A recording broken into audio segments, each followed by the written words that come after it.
శ్రీమద్భగవద్గీత తృతీయాధ్యాయం కర్మయోగం శ్లోకం 1-10 జ్యాయసి చేత్కర్మణస్తే మతా బుద్ధిర్జనార్దన్ తత్కిం కర్మని ఘోరే మాం నియోజేసి కేశవ్.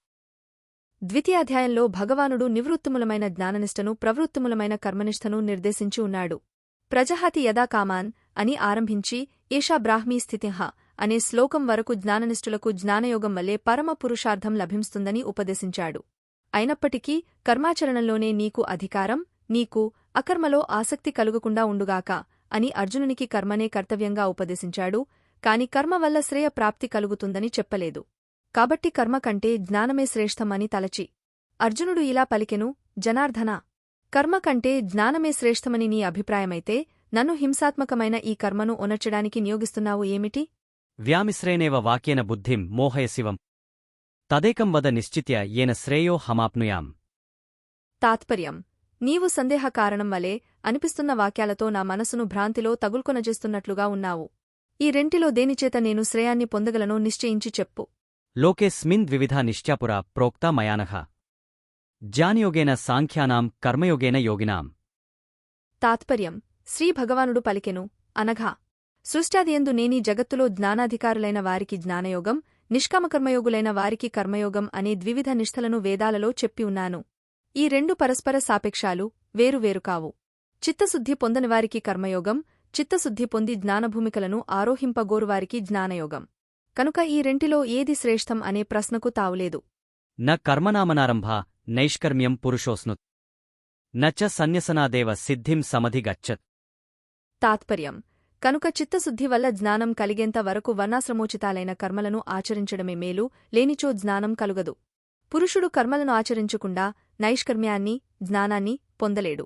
చిత్తశుద్ధి, జ్ఞానం లేని కర్మత్యాగంలో సిద్ధి అంటే మోక్షం కలుగజాలదు. నహి కశ్చిత్ క్షణమపి జాతు తిష్టత్య కర్మకృత్ కార్యతే హ్యవసః కర్మ సర్వః ప్రకృతిజైర్గుణ్. తాత్పర్యం: కర్మత్యాగం అంటే అనాసక్తి, ఫలత్యాగం, కర్మలనే త్యజించడం అసాధ్యం. కర్మ ఒనర్చకుండా ఎవ్వరూ ఎన్నడూ ఒక క్షణమైన కూడా ఉండలేరు. అందరూ మాయాజాతాలైన సత్వరజ, తమో గుణాలకు లోబడి కర్మలను చేసేవారుగా బాధ్యులవుతున్నారు.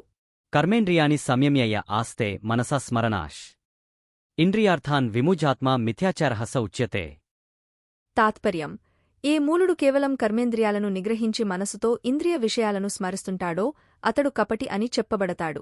యస్త్వింద్రియాణి మనసా నియమ్యారభతేర్జున కర్మేంద్రియైన్హ కర్మయోగమసక్తః స విశిష్యత్.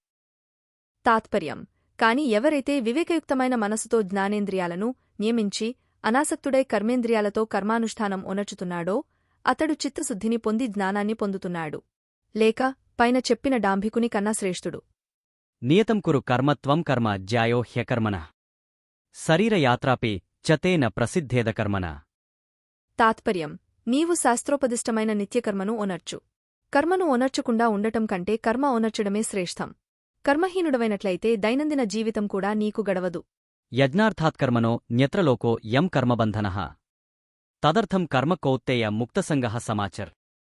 తాత్పర్యం: ఈశ్వర ప్రీత్యర్థం అనుష్ఠించబడ్డ కర్మ కాకుండా ఇతరమైన కర్మలచేత ఈ లోకం బంధించబడుతోంది. కనుక నీవు భగవంతుణ్ణి ఉద్దేశించి అనాసక్తుడవై కర్మలను ఆచరించు. సహయజాన్హ ప్రజాన్హ సృష్ట్వా పురోవాచ ప్రజాపతిన్హ అనేన ప్రసవిష్యధ్వం ఏషవోస్త్విష్ట కామధుక్. తాత్పర్యం: సృష్టి ప్రారంభంలో బ్రహ్మ యజ్ఞాలతో పాటు జీవులను సృష్టించి ఇలా పలికెను: ఈ యజ్ఞాలచేత మీరు సదా సమృద్ధిని పొందుతారు. ఈ యజ్ఞం మీ అభీష్టాలను ఒసగే కామధేనువు అవుగాక.